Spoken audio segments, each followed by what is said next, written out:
जय जोहार संगवारी हो। मैं हूं आपन के संग ललिता चक्रधारी और आपन देखा तो न्यूज प्लस 21। चल एक नजर डालथन बिहन्य के 10 बड़े खबर में। छत्तीसगढ़ में आज अब्बर बरसात के है ऑरेंज अलर्ट। सरगुजा संभाग में हल्का ले मध्यम बरसात के है आसार।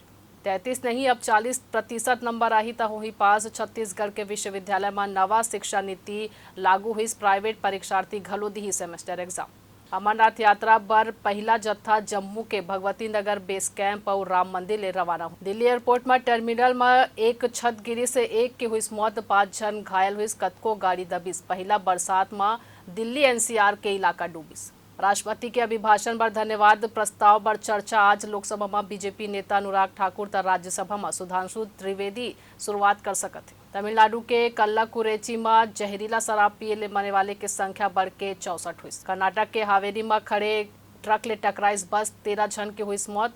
देवी यल्लम्मा के दर्शन करके लौटत रही। एमपी में अपर मुख्य सचिव और अपर सचिव संग 14 आईएएस अफसर मन के हुई ट्रांसफर। महाराष्ट्र सरकार आज राज्य के बजट पेश कर ही। T20 वर्ल्ड कप में भारत फाइनल में पहुंची। सेमीफाइनल में इंग्लैंड 68 रन ले हराइस। ऐसे नहीं जम्मू खबर ले लगातार अपडेट रहे बर देखा तो न्यूज प्लस 21 आप मन के हक की बात।